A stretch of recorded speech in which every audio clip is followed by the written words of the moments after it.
The sun was merciless that day. Its burning heat pressed down on the desert floor until the earth itself seemed to groan. And there, in the middle of that empty stretch of dust and rock, a young woman lay bound, her wrists tied tight to iron stakes hammered deep into the ground. Her ankles lashed so hard the rope bit into her skin. She was stretched out like prey offered to the sun. Her dress was torn, her lips cracked and bleeding, and her hair stuck to her face with sweat. Every breath was shallow, every movement a struggle. The crowd of villagers stood back in silence, their eyes fixed on her. Some looked away, too ashamed. Others stared with cold satisfaction, as if her suffering gave meaning to their own fear. At the front of them all stood Silas Boone, the village head, a man with eyes as sharp as a hawk, and a voice that carried the weight of authority. His hand rested on the handle of his whip, though he did not need to use it. The ropes in the sun were punishment enough. Boone's voice broke the silence. "This is the way of our fathers," he declared, pointing at the girl. "If she survives 3 days under the gaze of the heavens, she walks free. If she dies, her guilt is proven. That is our law." No one dared to challenge him.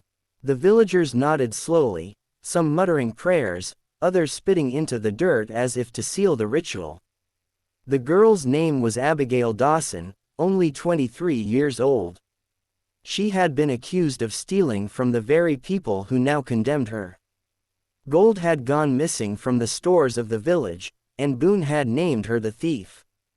She denied it with every ounce of her being, but her words carried no weight against his authority. Now she lay there bound and helpless, her skin burning under the pitiless sun. Her voice cracked as she tried to call out, "Please, I beg you. I did nothing, please." But the desert wind carried her plea away, and the people only stared. Children clutched their mothers. Old men crossed their arms. Not one step forward. For them, this was not cruelty. This was justice. This was tradition. Generations had obeyed this law of fire and sand, and to question it was to stand against the village itself. And so they turned their backs and walked away, leaving her to face the judgment of the sky alone. The sun climbed higher. The ground beneath Abigail scorched her skin. Her eyes fluttered open and closed as if even the act of seeing was too heavy. Hours passed. The world narrowed to the pounding of her heart and the sound of flies buzzing over the cracked soil. She could taste blood on her lips. Her voice had grown too weak for cries. It was only a whisper now, a whisper swallowed by the desert. Still, in that moment of despair, a single thought clung to her mind. She did not want to die unseen. She did not want to vanish without someone hearing her truth.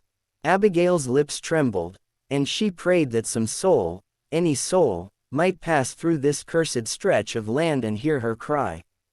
But who would come? And if they came, would they dare to defy the weight of tradition? Would they stand against Boone in the village, or would they walk away, leaving her to the sun's judgment? What would become of her in this land where justice was twisted into ritual? The sun was sinking lower, but it still beat down hot enough to blister the skin. Abigail's voice had faded to nothing more than a broken whisper. She thought no one would come. Then she heard it, the sound of hooves crunching over dry earth.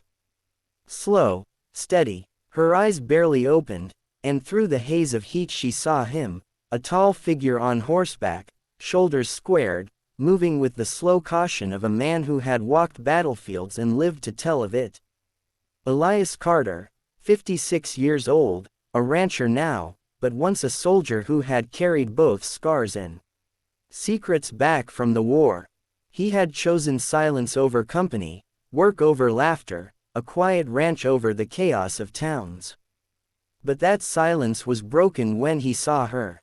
A girl tied to 4 iron stakes, skin raw from rope, lips torn from thirst. She lifted her head just enough to whisper, "Please, I am begging you, untie it." The words hit him like a bullet to the chest. He could have kept riding.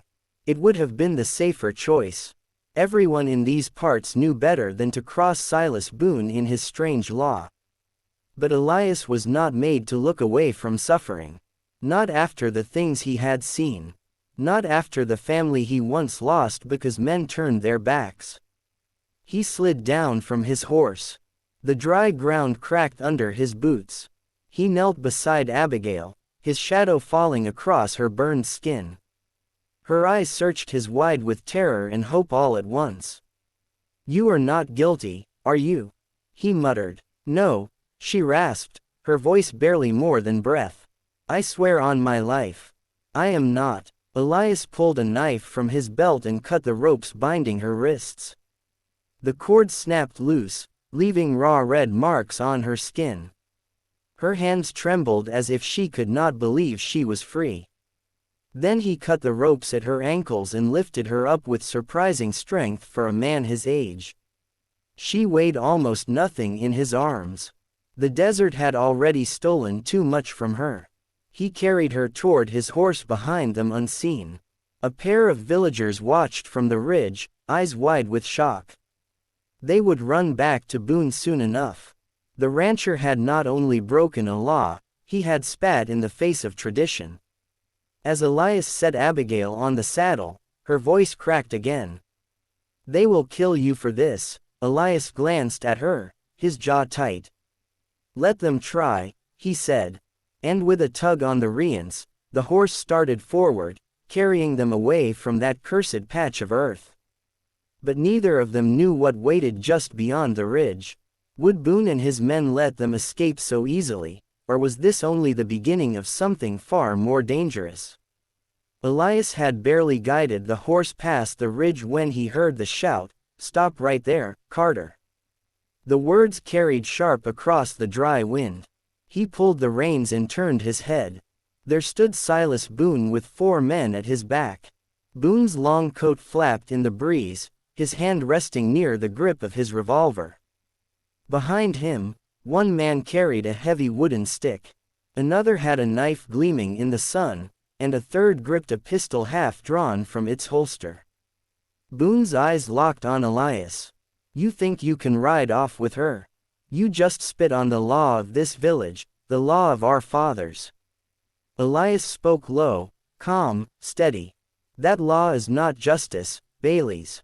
It is cruelty, and you know she is no thief. You just need someone to blame."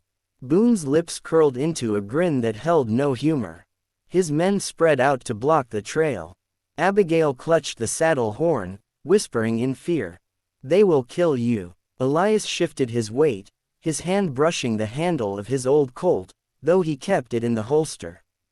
The silence stretched. Then the first man rushed forward, swinging the wooden stick. Elias stepped aside and drove his fist into the man's stomach. The stick clattered to the ground as the man folded over.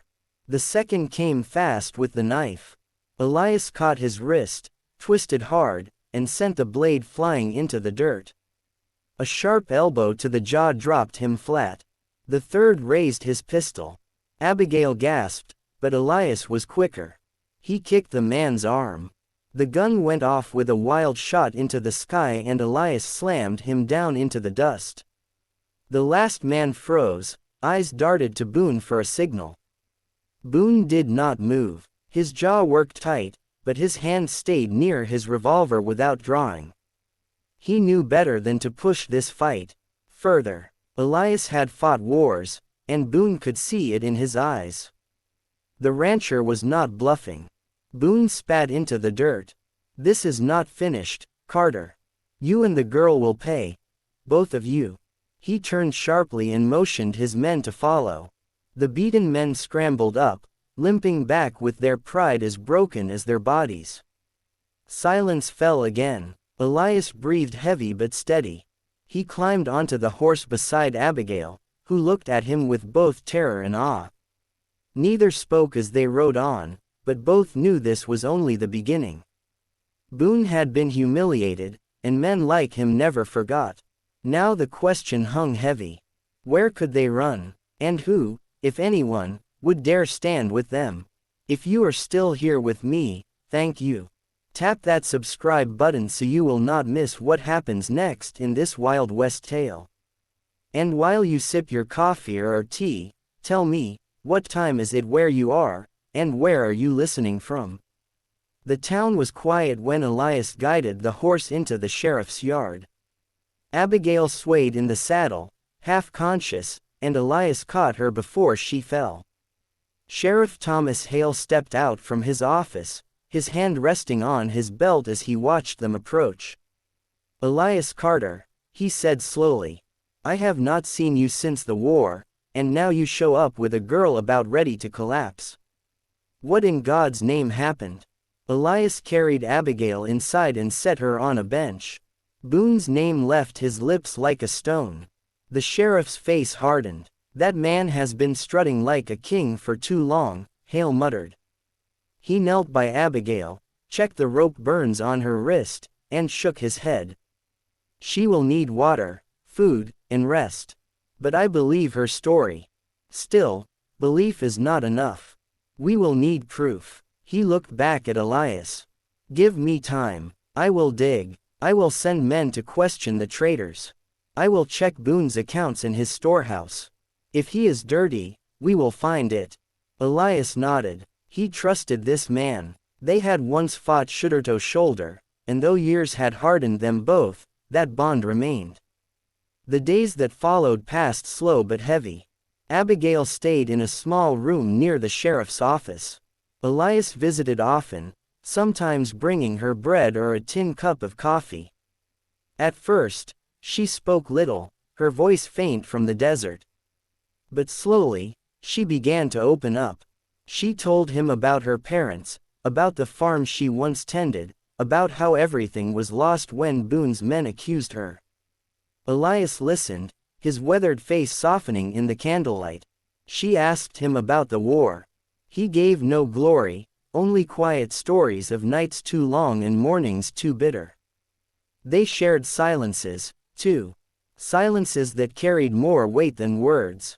One evening, Abigail looked at him, her eyes steady for the first time. "You could have left me there. Why did you not?" Elias studied her for a long moment. Finally, he answered, "Because no one should die like that, and because I have lost enough already." She reached across the table, her hand brushing his. For a moment, the rancher who had hidden from the world felt something stir again. But outside the walls of that room, danger brewed. Boone's men moved through taverns and alleys, whispering threats. Sheriff Hale returned with reports that pointed to missing shipments, accounts that did not add up, and traders who spoke of Boone's shadow deals. It was only the beginning, but it was enough to know the storm was coming. Elias stood at the window one night, watching the street lamps flicker in the dark. Abigail's voice broke the silence. "Do you think we will ever be free of this, Elias?" He turned, his face lined with both fear and hope. "I do not know," he said, and the question hung heavy in the air. Would the sheriff's investigation be enough to bring Boone down? Or would Boone strike first before the truth could ever see the light? The sheriff's investigation moved faster than Boone expected. For days, Sheriff Hale sent men to question traders and comb through dusty ledgers. Piece by piece, the truth began to form. Traders spoke. Records surfaced. Gold shipments that should have reached nearby towns had vanished without a trace, and all of it pointed back to one man. Silas Boone, Sheriff Hale, rode into the village with Elias and Abigail at his side. The townsfolk gathered, their faces tense as Hale laid out the evidence. Boone shouted, cursed, called it lies, but the weight of proof was heavy. And for the first time, the people looked at him, not with fear, but with rage. They had feared him for years, but with the sheriff's proof in hand, their fear turned to fury. Elias watched in silence as voices rose. The same villagers who had once left Abigail in the sun now turned on the man who had condemned her. They dragged Boone to the very place where Abigail had suffered. 4 iron stakes waited in the dust, ropes ready. The villagers spoke as one. If the sun is our judge, let it judge you, Boone. His protests fell flat, swallowed by the same law he had forced on others. Boone was bound to the ground, staring up at the same merciless guy he had trusted to punish the weak. Abigail stood behind Elias, her eyes wide, her lips trembling. "It is cruel," she whispered. Elias placed a hand on her shoulder. "Yes," he said, "but sometimes a cruel law swallows the man who made it. And maybe that is justice enough." The crowd turned away, leaving Boone to face the burning sun alone. And so the old law that once condemned the innocent now became the end of the guilty. As the dust settled, Sheriff Hale looked at Elias and Abby. "You are free now, both of you. But freedom in this land always comes with a price. Do not forget that." They rode out of the village together. The sun was falling, painting the horizon in fire and gold. Abigail glanced at Elias. Her voice was soft but steady. "Thank you. You gave me back more than my life. You gave me hope." For the first time in many years, Elias allowed himself a small smile. Hope was something he thought he had lost forever. And now it was alive again, right beside him. So, what do we take from this story? Maybe that justice, though slow, will always find its way. Maybe that one person's courage can break chains that others are too afraid to touch. And maybe, just maybe, love can grow even in the harshest deserts. If you have felt the power of this tale, please give this video a like. And do not forget to subscribe so you can ride with me into the next Wild West story. Now, let me ask you, if you had been there that day, would you have dared to cut the ropes? Would you have stood against the village and their law? And do you believe cruel traditions should ever decide who lives and who dies? Tell me in the comments. I would love to hear your thoughts.